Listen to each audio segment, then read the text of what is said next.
तो आज आपका भाई होटल के रूम का सुकून छोड़कर बाहर की दुनिया डिस्कवर करने निकला ही था कि फिर कुछ ऐसा हुआ कि मुझे वही मुंह लेकर वापस होटल जाना पड़ा। अब इसकी रीजन जानने के लिए आपको स्टोरी को स्टार्ट से सुनना पड़ेगा। तो पूरा दिन होटल में मजे से बिस्तर तोड़ने के बाद शाम को मेरी आंख खुली तो मैंने सोचा क्यों ना आज कहीं बाहर जाया जाए। तो अपना सुकून सेक्रीफाइस करने के बाद मैंने रेडी होना शुरू कर दिया। तैयारी के दरमियान ही मैंने कॉफी का जुगाड़ किया, क्योंकि पहले कॉफी का कप और फिर कोई दूसरी कप। बड़े सुकून और इत्मीनान से बैठे हुए मैंने व्यू के मजे लिए और कॉफी की चुस्कियां भरने के बाद फाइनली मैं रेडी हो गया। और ये तकल्लुफ भरा पार्सल रिसीव हुआ था मुझे उमर भाई की तरफ से। अगर उमर भाई आप मेरी ये वीडियो देख रहे हैं तो थैंक यू सो मच और लव यू हो गया। तो यूं आपका भाई तैयार होकर कमरे से शार्ट हो गया। होटल की पार्किंग में पहुंचने के बाद सबसे पहला काम था टैक्सी ढूंढना, और मुझे कोई खास इतनी मेहनत करनी नहीं पड़ी। यहाँ के स्टाफ ने मेरे लिए टैक्सी अरेंज कर दी। तो मैं आज जाने लगा था दुबई मॉल, जिसके बारे में मशहूर है कि ये दुनिया का सबसे बड़ा मॉल है। अब इस बात में कितनी हकीकत है और कितनी मिलावट है, आए खुद ही चेक कर लेते हैं। जो स्टेटमेंट मैंने लोगों के मुंह से सुनी थी कि ये दुनिया का सबसे बड़ा मॉल है, वही सेम स्टेटमेंट मुझे टैक्सी ड्राइवर ने भी बताई थी। टैक्सी स्टैंड से आपको दुबई मॉल में एंटर होने के लिए इस ब्रिज को क्रॉस करना पड़ता है, जिस पर चलते चलते आपकी टांगे जवाब दे जाएंगी।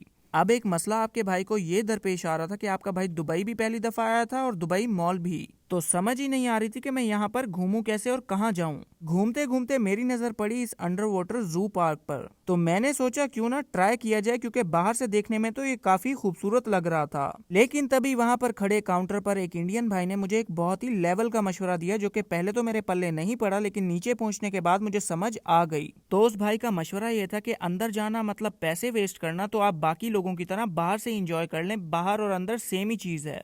पहले मुझे भाई की बात ने इतना मुतमईन नहीं किया, लेकिन यहाँ पहुंचने के बाद मैंने देखा कि यहाँ पर तो अंदर से भी ज्यादा रश था। और ट्रस्ट में इस खूबसूरत व्यू को देखने के बाद सब लोगों की अटेंशन सिर्फ यहीं पर अटकी हुई थी। यार एक